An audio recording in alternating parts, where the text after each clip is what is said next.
I think there are so many moments in our lives that we really don't know how they're going to change the rest of our lives. I mean, somehow the history of everything that's going to come next hinges right on that moment. Some of them are easy to recognize. Our partner walks out of the room and slams the door, says they're never coming back.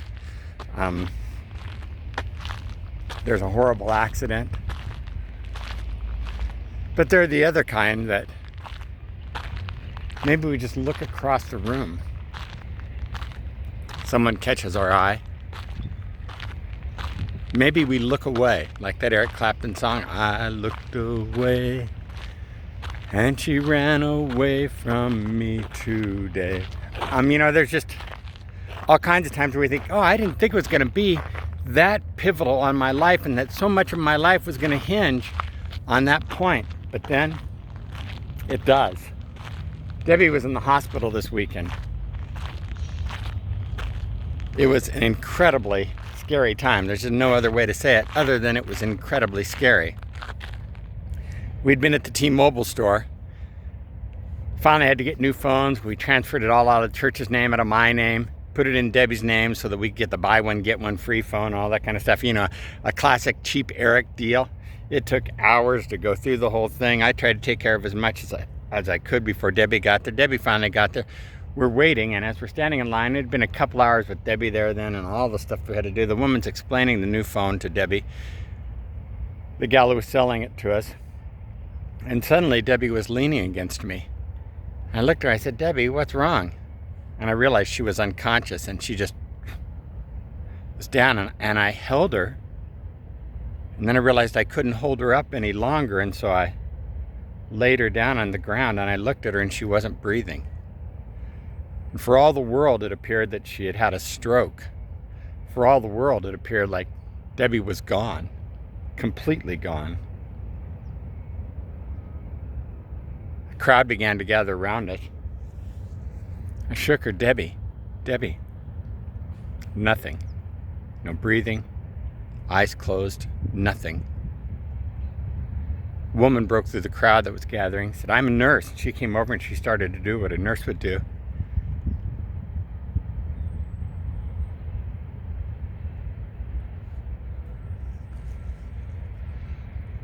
I didn't know what to do. I just kept my arm underneath her head. And I'm sure it made quite the poignant old people scene. I just laid down on the floor next to her there in that T-Mobile with the crowd around us. I didn't want her to, if this was her last moment, I didn't want her to be going alone.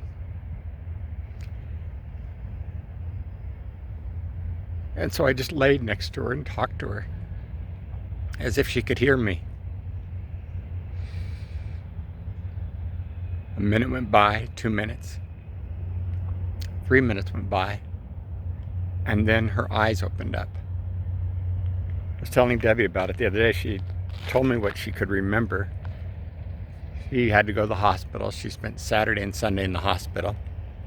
They think she's okay. She was at a follow-up doctor's appointment yesterday.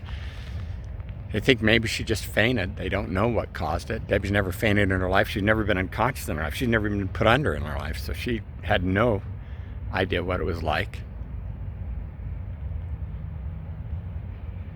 But I think there are times I've buried so many of my friends' spouses. I've counseled them through the loss of their spouse.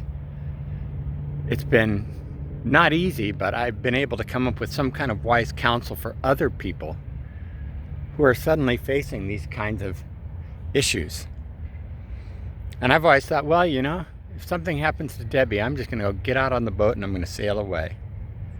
If something happens that she's suddenly gone, something horrible happens, I'm just going to pull a Forrest Gump and I'm going to run off. I'm just going to be out of here.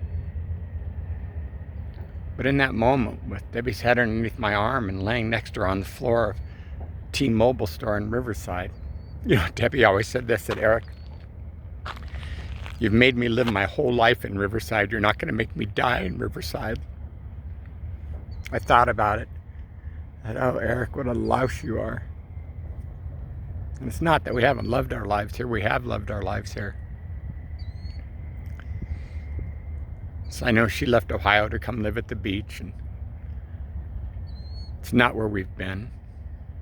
We followed God's call to where God's wanted us to be and tried to be faithful. But in that moment,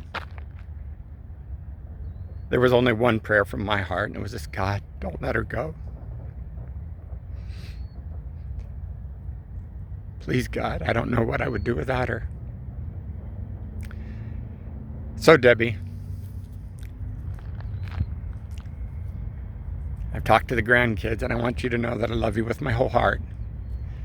And now that I've been put through the ringer of actually facing what it might be like without you this past weekend, I firmly plan on you keeping your promise to make sure that I'm the one who goes first, whatever it takes.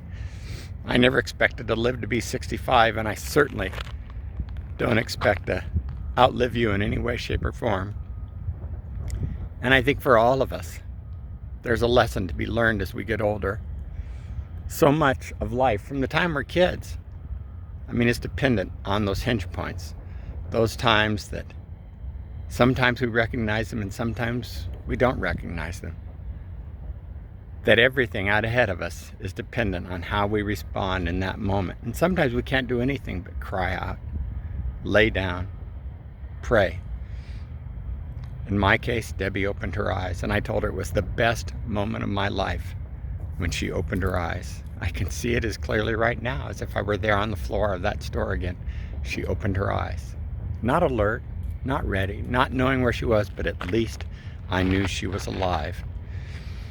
Are you alive today? You see, to be the miracle, you've got to open your eyes. To be the miracle, you've got to come away from that part of your life that's lost and step into a life that's living, that's real, and know where you're going. Sometimes that's going to take help. Sometimes that's going to take support. Sometimes, for those you love that are hurting, you're going to have to get down on the floor and lay down next to them, whisper to them, and cry out for them to come back. And then to realize all of history, your history, which is the only history in your life that really matters for the most part, depends on this moment. It hinges on it. And to be the miracle, we want to make the most of every moment that we live in. Hey, today, I want you to be the miracle. Thank you for loving me. Thank you for each one of you who have supported me in my life. Thank you for those of you who have lifted up Debbie and are praying for her even still. She's not getting out yet. She's still staying low, staying down, seeing doctors. Continue to pray for her. We know our life's going to come back around here pretty soon to our busy days that it normally is. I'm going to go to Siempre today, so call and check on Debbie if you've got her number. She's got a new number. This is the truth. She roused up. She was able to stand. I lifted her. They had called 911. Paramedics were on the way. She said, I don't need 911. I don't need 911. So I said, Debbie, well then, let's go out to the car and I'll drive you to the hospital. And she said, wait, what about our phones? John, our son, got a real kick out of that. He said, Dad, you got to be kidding me. You stayed and got the phone. So we stayed. And we waited another 2 or 3 minutes while the women boxed up our phones and gave them to us. Funny people, funny old people. Trying our best to be the miracle at this point in our life. Hey, go out and be the miracle at this point in your life, wherever you're at. I love you, Debbie. I love you. Those of you who have been my friends and have stood by us through all of this, God bless you. Thank you for your love and your prayers and your support.